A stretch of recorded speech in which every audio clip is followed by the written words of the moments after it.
ਕਾਫੀ ਮੇਰੇ ਸਬਸਕ੍ਰਾਈਬਰ ਦਾ ਕਮੈਂਟਸ ਆਉਂਦਾ ਚੁਕੰਦਰ ਦੀ ਫਸਲ ਦੇ ਬਾਰੇ ਤੁਸੀਂ ਅਪਡੇਟ ਨਹੀਂ ਦਿੱਤੀ। ਅੱਜ ਦੀ ਵੀਡੀਓ ਦੇ ਵਿੱਚ ਅਸੀਂ ਜ਼ਿਕਰ ਕਰਾਂਗੇ ਚੁਕੰਦਰ ਦੀ ਫਸਲ ਦੇ ਬਾਰੇ। ਚੁਕੰਦਰ ਤੇ ਕਿੰਨਾ ਖਰਚਾ ਆ, ਚੁਕੰਦਰ ਦੀ ਫਸਲ ਕਦੋਂ ਲਾਈ ਜਾਂਦੀ ਹੈ ਤੇ ਕਦੋਂ ਪੱਟੀ ਜਾਂਦੀ ਹੈ, ਤੇ ਚੁਕੰਦਰ ਦੀ ਫਸਲ ਨੂੰ ਮਿਲ ਤੇ ਸਪਲਾਈ ਕਰਨ ਦਾ ਕੀ ਤਰੀਕਾਕਾਰ ਹੈ। अस्सलाम वालेकुम, ਕੀ ਹਾਲ ਹੈ ਬਾਦਸ਼ਾਹ, ਠੀਕ ਹੋ? ਕਾਫੀ ਸਾਰੇ ਦੋਸਤਾਂ ਨੇ ਕਮੈਂਟ ਕੀਤੇ ਸੀ, ਮੈਂ ਪਹਿਲੇ ਜਿਹੜੀਆਂ ਵੀਡੀਓ ਪਾਈਆਂ ਸੀ ਚੁਕੰਦਰ ਦੇ ਬਾਰੇ ਵੀ ਚੁਕੰਦਰ ਦੀ ਅਪਡੇਟ ਦਿਓ, ਚੁਕੰਦਰ ਤੁਹਾਡੀ ਕਿਸ ਹਾਲਤ ਦੇ ਅੰਦਰ ਆ। ਤੋ ਅੱਜ ਮੈਂ ਆਇਆ ਖਲੋਤਾ ਚੁਕੰਦਰ ਨੂੰ ਕੋਈ ਪਾਣੀ ਪਾ ਰਿਹਾ, ਕੋਈ ਖਾਦ ਲਾ ਰਿਹਾ, ਤੇ ਤੁਹਾਨੂੰ ਚੈੱਕ ਕਰਾਉਣਾ ਆਪਣੀ ਚੁਕੰਦਰ ਦੀ ਫਸਲ। ਮੇਰੀ ਚੁਕੰਦਰ ਦੀ ਫਸਲ ਫਿਲਹਾਲ ਇਸ ਟਾਈਮ ਜਿਹੜੀ ਆ ਉਹਦੀ ਕੰਡੀਸ਼ਨ ਕੋਈ ਏਡੀ ਖਾਸ ਅੱਛੀ ਕੋਈ ਨਹੀਂ ਹੈ, ਕਿਉਂਕਿ ਬੰਦਾ ਆਪਣੇ ਮੂੰਹ ਮੀਆਂ ਮਿੱਠੂ ਬਣੀ ਜਾਏ ਉਹ ਗੱਲ ਚੰਗੀ ਨਹੀਂ ਹੈ। ਮਾੜੀ ਨੂੰ ਮਾੜੀ ਕਹੋ, ਚੰਗੀ ਨੂੰ ਚੰਗੀ ਚੁੱਕੋ। ਮੇਰੀ ਚੁਕੰਦਰ ਜਿਹੜੇ ਸਾਡੇ ਪਿੰਡ ਦੇ ਵਿੱਚ ਬਾਕੀ ਚੁਕੰਦਰਾਂ ਲੱਗੀਆਂ ਨੇ, ਇਲਾਕੇ 'ਚ ਲੱਗੀਆਂ ਨੇ, ਉਹਨਾਂ ਸਾਰਿਆਂ ਤੋਂ ਤਕਰੀਬਨ ਦਰਮਿਆਨੀ ਹੈ, ਉਹਨਾਂ ਤੋਂ ਅੱਛੀ ਨਹੀਂ ਹੈ। ਬਹੁਤ ਅੱਛੀਆਂ ਚੁਕੰਦਰਾਂ ਆਸੇ ਪਾਸੇ ਸਾਡੇ ਮਾਸ਼ਾਅੱਲਾ ਲੱਗੀਆਂ ਨੇ। ਜਾਂ ਅਸੀਂ ਮਸਰੂਫ ਰਹੇ ਹਾਂ, ਕੋਈ ਖਾਦ ਪਾਣੀ ਦਾ ਚੱਕਰ ਹੈ, ਜਾਂ ਜ਼ਮੀਨ ਵਾਕਈ ਥੋੜੀ ਜਿਹੀ ਹਲਕੀ ਹੈ। ਤੁਹਾਨੂੰ ਮੈਂ ਫਸਲ ਚੈੱਕ ਕਰਾ ਦਿੰਦਾ। ਇਹ ਹੈ ਆਪਣਾ ਚੁਕੰਦਰ ਦਾ ਪਲਾਟ। ਉਹ ਸਾਹਮਣੇ ਜਿਹੜਾ ਤੁਹਾਨੂੰ ਨਜ਼ਰ ਆ ਰਿਹਾ ਬੋਰ 'ਚ ਆ ਰਿਹਾ ਸਰਸਬ ਸਕੈਨ ਦਾ ਗੱਟੂ ਨਜ਼ਰ ਆ ਰਿਹਾ, ਇੱਕ ਟੈਂਕੀ ਨਜ਼ਰ ਆ ਰਹੀ ਹੈ। ਇਹ ਜਨਾਬ ਫਲੱਡ ਕਰ ਰਹੇ ਆ ਇਹਨੂੰ, ਸਰਸਬ ਸਕੈਨ ਨਾਲ ਇੱਕ ਗੱਟੂ ਯੂਰੀਆ।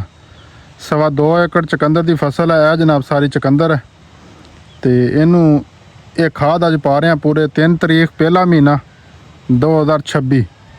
ਮੈਨੂੰ ਲਾਈ ਸੀਗੀ ਇੱਕ ਪੈਕਟ ਜਿਹੜਾ ਨਾ ਉਹ ਲਾਇਆ ਸੀਗਾ ਫੈਕਟਰ, ਜਿਹੜਾ ਕਿ ਉਹਨੂੰ ਕਹਿੰਦੇ ਨੇ ਹਿਊਮਿਕ ਐਸਿਡ, ਉਹ ਪਾਇਆ ਸੀਗਾ। ਉਸ ਤੋਂ ਬਾਅਦ ਮਹੀਨਾ ਹੋ ਗਿਆ, ਇਹਨੂੰ ਕੋਈ ਖੁਰਾਕ ਨਹੀਂ ਪਾਈ। ਇਹ ਜਨਾਬ ਆਪਣੀ ਚੁਕੰਦਰ ਦੀ ਫਸਲ ਹੈ, ਤੁਹਾਡੇ ਸਾਹਮਣੇ ਆ। ਚੰਗੀ ਹੈ ਮਾੜੀ ਹੈ ਫੈਸਲਾ ਤੁਸੀਂ ਖੁਦ ਕਰ ਸਕਦੇ ਹੋ। ਤੇ ਕਈ ਜਗ੍ਹਾ ਤੋਂ ਪੀਲੀ ਹੋ ਗਈ ਹੋਈ ਹੈ, ਤੁਹਾਡੇ ਸਾਹਮਣੇ ਹੈ। ਤੇ ਕਾਫੀ ਜਗ੍ਹਾ ਜਿਹੜੀ ਹੈ ਉਹ ਮਾਸ਼ਾਅੱਲਾ ਠੀਕ ਵੀ ਹੈ ਪੌਦੇ। ਤੇ ਸਭ ਤੋਂ ਵੱਡਾ ਮਸਲਾ ਜਿਹੜਾ ਤੁਹਾਨੂੰ ਮੈਂ ਦਿਖਾਉਂਦਾ ਹੈ, ਇਹਦਾ ਪੌਦਾ ਜਿਹੜਾ ਨਾ ਇਸ ਤਰ੍ਹਾਂ ਦਾ ਹੋਣਾ ਚਾਹੀਦਾ ਜਿਸ ਤਰ੍ਹਾਂ ਇਹ ਪੌਦੇ ਤੁਹਾਨੂੰ ਨਜ਼ਰ ਆ ਰਹੇ ਨਾ, ਇਹ ਜਿਹੜੇ ਮਾਸ਼ਾਅੱਲਾ। ਲੇਕਿਨ ਮੇਰੇ ਜਿਹੜੇ ਅਕਸਰ ਪੌਦੇ ਨੇ ਉਹਨਾਂ ਦੀ ਕੰਡੀਸ਼ਨ ਇਹ ਵਾ। ਇਹ ਹੁਣ ਤੁਸੀਂ ਮੈਨੂੰ ਗਾਈਡ ਕਰੋ, ਜਿਹੜੇ ਦੋਸਤ ਚੁਕੰਦਰ ਲਾ ਰਹੇ ਨੇ, ਜਿਹੜਾ ਪੌਦੇ ਦੀ ਕੰਡੀਸ਼ਨ ਹੈ ਨਾ, ਇਹ ਮੈਨੂੰ ਅੱਛੀ ਨਹੀਂ ਲੱਗ ਰਹੀ। ਇਹ ਜਿਹੜਾ ਪੌਦਾ ਦੂਸਰਾ ਪੌਦਾ, ਕਿਉਂਕਿ ਇਹ ਜਿਹੜਾ ਪੱਤਾ ਨਾ, ਇਹਦਾ ਪੱਤਾ ਤੁਸੀਂ ਦੇਖੋ ਮਾਸ਼ਾਅੱਲਾ ਬੜਾ ਖੂਬਸੂਰਤ ਹੈ, ਤੇ ਇਹਦੀ ਬੜੋਤਰੀ ਵੀ ਹੈ। ਥੱਲੇ ਤੁਹਾਨੂੰ ਚੁਕੰਦਰ ਵੀ ਨਜ਼ਰ ਆ ਰਿਹਾ ਹੋਣਾ ਬਣ ਰਿਹਾ, ਇਹ ਦੇਖੋ। ਤੇ ਮੇਰੇ ਜ਼ਿਆਦਾ ਚੁਕੰਦਰ ਨੂੰ ਇਹ ਹੀ ਮਸਲਾ ਬਣਿਆ ਹੈ। ਦੇਖੋ ਕਾਫੀ ਸਾਰੇ ਪੱਤੇ ਜਿਹੜੇ ਨੇ ਉਹ ਐ ਚੌੜੇ ਕਰੀ ਜਾ ਰਿਹਾ, ਜਾਂ ਪੀਲਾ ਉਹਨਾਂ ਦਾ ਰੰਗ ਹੋਈ ਜਾ ਰਿਹਾ, ਤੇ ਬੜੋਤਰੀ ਨਹੀਂ ਹੈ। ਤੇ ਅੱਛੀ ਵੀ ਹੈ ਵਿੱਚ ਕਾਫੀ ਸਾਰੀ ਮਾਸ਼ਾਅੱਲਾ। ਇੱਕ ਹੋਰ ਇਸ਼ੂ ਜਿਹੜਾ ਚੱਲ ਰਿਹਾ ਇਸ ਟਾਈਮ, ਉਹ ਵੀ ਤੁਹਾਨੂੰ ਦਿਖਾ ਦਿੰਦਾ। ਸਭ ਤੋਂ ਜ਼ਿਆਦਾ ਪਰੇਸ਼ਾਨ ਕਰਨ ਮਸਲਾ ਹੈ, ਦੇਖੋ ਇਹ ਸੇਹ ਦੇ ਕੰਮ ਨੇ। ਇਹ ਸਾਰੇ ਪੱਟ ਕੇ ਚੁਕੰਦਰ ਜਿਹੜੀ ਹੈ ਨਾ ਉਹਨੇ ਗਾਹ ਪਾਇਆ ਪਿਆ, ਖਾਧੀ ਜਾ ਰਹੀ ਹੈ। ਤੇ ਇਹ ਦੇਖੋ ਹਰ ਤਰਫ ਤੁਹਾਨੂੰ ਪੱਤਾ ਨਜ਼ਰ ਆ ਰਿਹਾ ਹੋਣਾ ਸੁੱਕਿਆ। ਇਹ ਭਾਈਜਾਨ ਜਗ੍ਹਾ 'ਚ ਇਹ ਜਿਹੜਾ ਨਾ ਸੇਹ ਦੇ ਕੰਮ ਨੇ। ਇਹ ਦੇਖੋ ਬਿਲਕੁਲ ਵੱਟ ਉਹਨੇ ਖਾਲੀ ਕਰ ਛੱਡੀ ਹੈ, ਸਾਰਾ ਪੱਟ ਕੇ ਖਾ ਗਈ ਹੈ। ਇਹ ਦੇਖੋ ਹਰ ਪਾਸੇ ਇਹੀ ਹਾਲ ਹੈ। ਇਹ ਜੀ ਚੁਕੰਦਰ ਵੇਖ ਲਓ, ਜਿਵੇਂ ਬਣਦੀ ਜਾ ਰਹੀ ਹੈ ਤੇ ਐਵੇਂ ਜਨਾਬ ਆਪਣਾ ਕੰਮ ਜਿਹੜਾ ਨਾ ਸੇਹ ਨੇ ਖਾ ਕੇ ਸਿੱਟੀ ਹੈ। ਮੈਂ ਕਿਹਾ ਤੁਹਾਨੂੰ ਦਿਖਾ ਦਵਾਂ, ਜਿਹੜੇ ਦੋਸਤ ਦੇਖਣਾ ਚਾਹੁੰਦੇ ਨੇ ਇਸ ਤਰ੍ਹਾਂ ਦਾ ਹੁੰਦਾ ਚੁਕੰਦਰ। ਇਹ ਕਮ ਅਜ਼ ਕਮ ਫਿਰ 2 ਕਿਲੋ ਤੋਂ ਲੈ ਕੇ 7-8 ਕਿਲੋ ਤਾਈਂ ਇਹ ਦਾਣਾ ਇੱਕ ਬਣ ਜਾਂਦਾ। ਫਿਰ ਛੋਟਾ ਇਹ ਉਹਨੇ ਖਾਧਾ ਅੱਧਾ, ਤੇ ਅੱਧਾ ਉਹਨੇ ਜਨਾਬ ਸਿੱਟ ਦਿੱਤਾ। ਸੇਹ ਦਾ ਅਗਰ ਕਿਸੇ ਦੇ ਜ਼ਿਹਨ ਦੇ ਵਿੱਚ ਕੋਈ ਆਸਾਨ ਜਿਹਾ ਹੱਲ ਹੋਵੇ ਨਾ, ਕਿ ਉਹਨੂੰ ਕਿਵੇਂ ਡਰਾਇਆ ਜਾ ਸਕਦਾ, ਕਿਵੇਂ ਇਹਨੂੰ ਰੋਕਿਆ ਜਾ ਸਕਦਾ, ਤੇ ਇਹ ਯਾਰ ਲਾਜ਼ਮੀ ਮੇਰੇ ਨਾਲ ਮੇਰੇ ਦੋਸਤ ਜਿੰਨੇ ਵੀ ਫਾਲੋਵਰ ਨੇ, ਜਿਹੜਾ ਵਿਊਵਰਸ ਦੇਖ ਰਿਹਾ ਨਾ ਵੀਡੀਓ, ਲਾਜ਼ਮੀ ਸ਼ੇਅਰ ਕਰੋ। ਇਹ ਚੁਕੰਦਰ ਦੀ ਅਸਲ ਰੰਗਤ ਹੈ। ਇਹ ਬੂਟੇ ਬਿਲਕੁਲ ਮਾਸ਼ਾਅੱਲਾ ਠੀਕ ਨੇ। ਇਹਨਾਂ ਨੇ ਬਰੋਤਰੀ ਹੁਣ ਜਿਹੜੀ ਹੈ ਨਾ, ਜਿਵੇਂ ਧੁੱਪ ਲੱਗ ਰਹੀ ਇਹਨਾਂ ਨੇ ਕਰਨੀ ਹੈ। ਬਾਕੀ ਤੁਹਾਨੂੰ ਮੈਂ ਚੈੱਕ ਕਰਾ ਦਿੰਦਾ ਵਾ। ਇਹ ਦੇਖੋ ਇਹ ਕਿਆਰਾ ਵੀ ਮਾਸ਼ਾਅੱਲਾ ਆਪਣਾ ਫੁੱਲ ਜੁੜਿਆ ਪਿਆ ਵਾ। ਚੁਕੰਦਰ ਹੋਣੀ ਵੀ ਇਸ ਤਰ੍ਹਾਂ ਦੀ ਚਾਹੀਦੀ ਹੈ।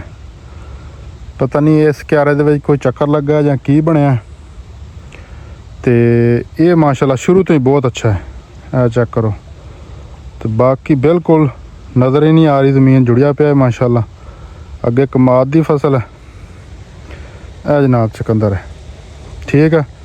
ਸੇਹ ਦਾ ਮੈਨੂੰ ਹੱਲ ਯਾਰ ਲਾਜ਼ਮੀ ਦੱਸਣਾ, ਜਿਹੜਾ ਕੋਈ ਦੋਸਤ ਕਾਰੀਗਰ ਹੋਵੇ ਨਾ ਇਹਦਾ, ਇਹਨੂੰ ਚਲੋ ਮਾਰਨਾ ਨਹੀਂ ਹੈ ਤੇ ਇਹਨੂੰ ਡਰਾਉਣਾ ਤਾਂ ਜ਼ਰੂਰੀ ਹੈ। ਇਹ ਮੇਰਾ ਵੀਰ ਜਿਹੜਾ ਭਾਈ ਪੁੱਛ ਰਿਹਾ ਸੀ,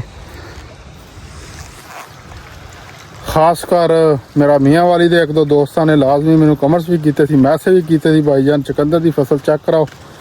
ਤੇ ਭਾਈਜਾਨ ਇਹ ਆਪਣੀ ਇਸ ਟਾਈਮ ਹਾਲਤ ਹੈ। ਅੱਜ ਦਾ ਦਿਨ ਹੈ ਫਰਵਰੀ 2 ਤਰੀਕ ਹੈ ਜਾਂ 3 ਤਰੀਕ ਹੈ ਅੱਜ, ਤੇ ਅੱਜ ਇਹਨੂੰ ਪਾਣੀ ਲਾ ਰਿਹਾ, ਨਾਲ ਖਾਦ ਪਾ ਰਿਹਾ। ਤੁਹਾਨੂੰ ਮੈਂ ਨਜ਼ਦੀਕ ਜਾ ਕੇ ਵੀ ਖਾਦ ਪਾਣੀ ਚੈੱਕ ਕਰਾ ਦਿੰਦਾ।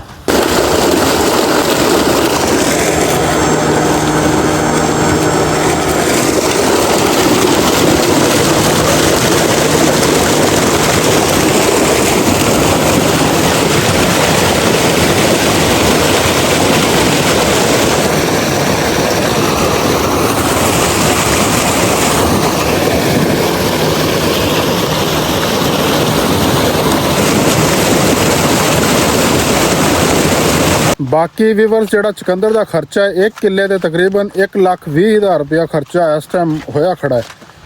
ਅੱਜ ਫਰਵਰੀ 2026 ਸਟਾਰਟ ਹੋ ਰਿਹਾ। ਫਰਵਰੀ ਅੱਜ 1 ਹੈ ਜਾਂ 2 ਤਰੀਕ ਹੈ ਤੇ 1,20,000 ਰੁਪਇਆ ਫੀ ਏਕੜ 1 ਕਿੱਲੇ ਦਾ ਖਰਚਾ ਹੋਇਆ ਪਿਆ। ਬਮਾ, ਬੀਜ, ਟਰੈਕਟਰ ਦੀ ਵਹਾਈ, ਗੋਡੀ ਦੀ ਮਜ਼ਦੂਰੀ, ਖਾਦ, ਸਪਰੇ, ਹਰ ਚੀਜ਼ ਇਹਦੇ ਵਿੱਚ ਸ਼ਾਮਲ ਹੈ। ਤੇ ਬਾਕੀ ਤੁਸੀਂ ਐਸਟੀਮੇਟ ਲਾ ਲਓ। ਫਿਰ ਇਨਸ਼ਾਅੱਲਾ 2 ਮਹੀਨੇ ਰਹਿ ਗਏ ਇਸ ਫਸਲ ਨੂੰ। ਫਿਰ ਇਨਸ਼ਾਅੱਲਾ ਇਹਨੂੰ ਪੱਟਾਂਗੇ, ਮਿਲ ਤੇ ਸਪਲਾਈ ਕਰਾਂਗੇ। ਫਿਰ ਇਹਦਾ ਟੋਟਲ ਜਿਹੜੀ ਐਵਰੇਜ ਆਏਗੀ ਉਹ ਵੀ ਤੁਹਾਨੂੰ ਸ਼ੇਅਰ ਕਰਾਂਗੇ। ਮੁਨਾਫਾ ਪ੍ਰੋਫਿਟ ਫਿਰ ਇਹਦਾ ਸਹੀ ਪਤਾ ਚੱਲੇਗਾ। ਵੈਸੇ ਅੰਦਾਜ਼ਾ ਸਾਡਾ ਹੈ ਇਨਸ਼ਾਅੱਲਾ 800 ਤੋਂ ਲੈ ਕੇ 1000 ਮਣ ਤਾਈਂ ਚੁਕੰਦਰ ਕੱਢ ਜਾਂਦਾ ਆਰਾਮ ਨਾਲ। ਅੱਛਾ ਚੁਕੰਦਰ ਹੋਵੇ, ਆੜਾ ਸੇ ਕੰਮ ਕਰ ਰਹੀ ਹੈ ਨਾ, ਇਹ ਤੋਂ ਜੇ ਬਚ ਜਾਵੇ ਤਾਂ। ਜ਼ਿਮੀਦਾਰ ਬੰਦਾ ਮੈਨੂੰ ਦੱਸੋ ਖਾਂ ਦੇਖਾਂ ਆਹ ਹੁਣ ਚੀਜ਼ ਕਾਬਲੇ ਬਰਦਾਸ਼ਤ ਹੈ। ਇਹ ਦੇਖੋ ਹਰ ਸ਼ੈ ਦੀ ਤਬਾਹੀ ਪੇਟੀ ਪਈ ਆ। ਫਿਰ ਜਨਾਬ ਜਦੋਂ ਜ਼ਿਮੀਂਦਾਰਾਂ ਦੇ ਹੱਥ ਲੱਗ ਜਾਣੀ ਆ, ਜਦੋਂ ਅਸਾਂ ਥੁੰਨੀ ਸੇਕਣੀ ਆ, ਤਾਂ ਫਿਰ ਜਨਾਬ ਫੇਸਬੁੱਕ ਤੇ ਯੂਟਿਊਬ ਤੇ ਵੀ ਅਗਲਾਂ ਨੇ ਵਾਰਨਿੰਗ ਦੇ ਦੇਣੀ ਆ, ਭਾਈਜਾਨ ਜਾਨਵਰ ਮਾਰ ਛੱਟਿਆ ਤੁਸੀਂ। ਆਹ ਹਾਲਾਤ ਆ ਦੇਖੋ ਹਰ ਪਾਸੇ ਜਨਾਬ ਚੁਕੰਦਰ ਪੱਟ ਪੱਟ ਕੇ ਉਹਨੇ ਢੇਰ ਲਾ ਸਿੱਟੇ ਨੇ। ਖੱਪੇ ਖੋਲ ਛੱਡਿਆ ਦੂਰ ਦੂਰ ਤਾਈਂ ਚਾਨਣ ਹੋਇਆ ਪਿਆ ਵਾ। ਇਧਰੋਂ ਮਾਸ਼ਾਅੱਲਾ ਚੈੱਕ ਕਰੋ ਚੁਕੰਦਰ। ਜਿਹੜਾ ਦੋਸਤਾਂ ਨੇ ਪਹਿਲੀ ਵੀਡੀਓ ਨਹੀਂ ਦੇਖੀਆਂ, ਅਕਤੂਬਰ 'ਚ ਚੁਕੰਦਰ ਦੀ ਕਾਸ਼ਤ ਹੁੰਦੀ ਹੈ। ਉਸ ਤੋਂ ਬਾਅਦ ਅਪ੍ਰੈਲ ਦੇ ਪਹਿਲੇ ਹਫਤੇ ਦੁਬਾਰਾ ਜਿਹੜੀ ਜਦੋਂ ਸ਼ੂਗਰ ਮਿਲ ਬੰਦ ਹੁੰਦੀ ਹੈ ਨਾ, ਚੀਨੀ ਜਿਹੜੇ ਬਣਾਉਂਦੇ ਨੇ ਗੰਨੇ ਤੋਂ, ਗੰਨੇ ਦਾ ਸੀਜ਼ਨ ਜੈਸੇ ਹੀ ਬੰਦ ਹੁੰਦਾ ਹੈ ਤੇ ਇਹ ਸਾਡੇ ਕੋਲ 2 ਸ਼ੂਗਰ ਮਿੱਲਾਂ ਨੇ। ਇੱਕ ਡੇਰਾ ਇਸਮਾਈਲ ਖਾਨ ਹੈ ਅਲਮੂਇਸ 1 ਤੇ ਦੂਸਰੀ ਸਾਡੀ ਇੱਥੇ ਪਿਪਲਾ ਮੀਆਂ ਵਾਲੀ ਅਲਮੂਇਸ 2 ਤਰਗੜਾਂ ਵਾਲਾ ਜਿਹਨੂੰ ਕਹਿੰਦੇ ਨੇ। ਇੱਥੇ ਸ਼ੂਗਰ ਮਿਲ ਹੈ। ਦੋਨੋਂ ਮਿੱਲਾਂ ਦੇ ਵਿੱਚ ਮੇਰੇ ਮਾਲੂਮਾਤ ਦੇ ਮੁਤਾਬਕ ਚੁਕੰਦਰ ਤੋਂ ਚੀਨੀ ਬਣਾਈ ਜਾਂਦੀ ਹੈ। ਤੇ ਜਿਸ ਟਾਈਮ ਦੀ ਇਹ ਮਿਲ ਇੱਥੇ ਲੱਗੀ ਹੈ, ਜਦੋਂ ਦਾ ਇਹਦਾ ਚੁਕੰਦਰ ਦਾ ਪਲਾਨ ਲੱਗਾ ਹੈ, ਅਸੀਂ ਇਹਦੇ ਉਦੋਂ ਦੇ ਹੀ ਜ਼ਿਮੀਂਦਾਰ ਹਾਂ, ਚੁਕੰਦਰ ਦੇ ਵੀ ਤੇ ਗੰਨੇ ਦੇ ਵੀ। ਅਲਹਮਦੁਲਿਲਾ ਬਹੁਤ ਅੱਛੀ ਮਿਲ ਹੈ, ਬਹੁਤ ਅੱਛਾ ਕੋਆਪਰੇਟ ਵੀ ਕਰਦੇ ਨੇ, ਲੋਨ ਵਗੈਰਾ ਵੀ ਚੱਲਦੇ ਨੇ, ਵਿੱਚੋਂ ਕੋਈ ਸੂਦ ਵਗੈਰਾ ਹੁਣ ਸ਼ੁਰੂ ਕਰ ਦਿੱਤਾ ਹੈ। ਵੈਸੇ ਪੇਮੈਂਟ ਦੇ ਹਵਾਲੇ ਨਾਲ ਹਰ ਤਰੀਕੇ ਨਾਲ ਮਾਸ਼ਾਅੱਲਾ ਬਹੁਤ ਅੱਛੀ ਮਿਲ ਹੈ। ਮੈਂ ਬਿਲਕੁਲ ਇਹਨੂੰ ਐਪਰੀਸ਼ੀਏਟ ਕਰਾਂਗਾ। ਤੇ ਵੀਡੀਓ ਹੁਣ ਕਰਦੇ ਹਾਂ ਤੇ ख़त्म। ਕੋਈ ਇਨਫੋਰਮੇਸ਼ਨ ਅਗਰ ਮਿਸ ਹੋ ਗਏ ਹੋਏ, ਬੰਦੇ ਦੇਣ 'ਚ ਚੀਜ਼ਾਂ ਹੁੰਦੀਆਂ ਨੇ, ਭੁੱਲ ਜਾਂਦੀਆਂ ਨੇ ਜਦੋਂ ਵੀਡੀਓ ਬਣਦੀ ਹੈ। ਤੇ ਕੋਈ ਵੀ ਚੀਜ਼ ਅਗਰ ਤੁਹਾਡੇ ਦੇਣ 'ਚ ਹੋਵੇ ਇਸ ਫਸਲ ਦੇ ਬਾਰੇ ਹੁਣ, ਤਾਂ ਅਸੀਂ ਕਮੈਂਟਸ ਦੇ ਅੰਦਰ ਲਿਖ ਦੇਣਾ। ਤੇ ਮੈਂ ਉਹ ਬੰਦਾ ਜਿਹੜਾ ਹਰ ਬੰਦੇ ਦਾ ਕਮੈਂਟਸ ਦਾ ਰਿਪਲਾਈ ਕਰਦਾ। ਤੁਸੀਂ ਕਮੈਂਟਸ ਕਰਕੇ ਦੇਖ ਲਓ, ਨਾ ਆਏ ਤੇ ਮੈਂ ਝੂਠਾ। ਹਰ ਬੰਦੇ ਦਾ ਕੋਸ਼ਿਸ਼ ਹੁੰਦੀ ਮੇਰੀ, ਹਰ ਬੰਦੇ ਦੀ ਕਮੈਂਟਸ ਫੇਸਬੁੱਕ ਤੇ ਆਏ ਜਾਂ ਯੂਟਿਊਬ ਤੇ ਆਏ। ਖਾਸ ਕਰ ਮੇਰੇ YouTube ਚੈਨਲ ਤੇ ਜਿਹੜਾ ਬੰਦਾ ਵੀ ਕਮੈਂਟਸ ਕਰਦਾ ਹੈ ਅਨੀਸ ਰਾਈ ਵਲੌਗਸ ਤੇ ਉਹਦਾ ਮੈਂ ਜਵਾਬ ਜ਼ਰੂਰ ਦਿੰਦਾ। ਕੋਈ ਐਸਾ ਮੇਰੇ YouTube ਚੈਨਲ ਤੇ ਬੰਦਾ ਨਹੀਂ ਹੋਏਗਾ ਜਿਹਦੀ ਗੱਲ ਦਾ, ਜਿਹਦੇ ਸਵਾਲ ਦਾ ਮੈਂ ਜਵਾਬ ਨਹੀਂ ਦਿੱਤਾ ਹੋਏਗਾ। ਦੁਆਵਾਂ ਯਾਦ ਰੱਖਿਓ। ਅੱਲਾ ਹਾਫਿਜ਼।